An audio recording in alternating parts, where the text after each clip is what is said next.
Bonjour à tous et bienvenue sur ma chaîne. Aujourd'hui, je continue de vous parler des extinctions de masse. Aujourd'hui, je vais vous parler de la deuxième extinction massive, celle qui a eu lieu à la fin du Dévonien.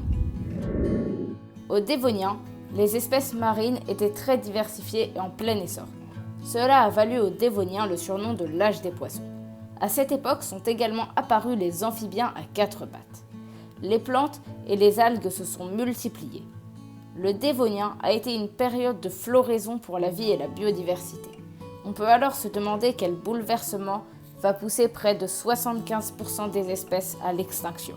Contrairement aux autres extinctions, lors de l'extinction du Dévonien, on remarque 3 pics de disparition des espèces, là où on n'en remarque normalement qu'un seul. Ces extinctions seraient dues à un manque d'oxygène provoqué par la croissance trop importante des espèces végétales. En raison de l'augmentation du nombre de végétaux et de la colonisation de tous les milieux par ces derniers, des déchets de nature organique ont fini par se retrouver dans la mer. Ces déchets ont servi de nourriture aux algues et aux bactéries qui ont proliféré à leur tour.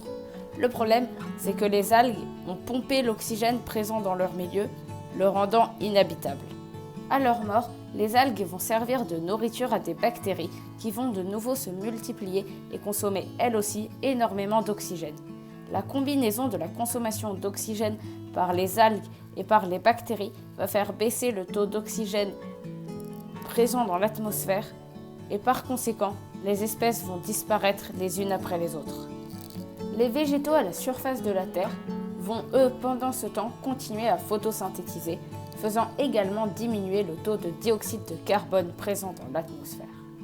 Cela va avoir pour conséquence de limiter l'effet de serre, provoquant une ère glaciaire. Le manque d'oxygène et les températures glaciales vont provoquer l'extinction de 75% des espèces. Les grands prédateurs s'éteindront, ne laissant vivantes que des espèces de petite taille qui ont su s'adapter. Cette extinction diffère des autres car elle a été provoquée directement par les espèces présentes sur Terre, alors que les autres grandes extinctions ont été provoquées par des phénomènes complètement indépendants de l'activité biologique présente sur Terre. On peut donc y voir un parallèle avec les problèmes écologiques actuels et beaucoup en apprendre. Néanmoins, je trouve ça ironique qu'il y a 350 millions d'années, les espèces qui ont failli provoquer l'extinction de la vie sur Terre soient aujourd'hui celles dont on a besoin pour qu'elles perdurent. Et à mon sens, ça fait toute la beauté de l'évolution. Voilà, la vidéo touche à sa fin, j'espère qu'elle vous aura plu. N'hésitez pas à vous abonner, cela me soutient énormément. N'oubliez pas de liker la vidéo et de commenter. Et moi je vous dis à la fois prochaine.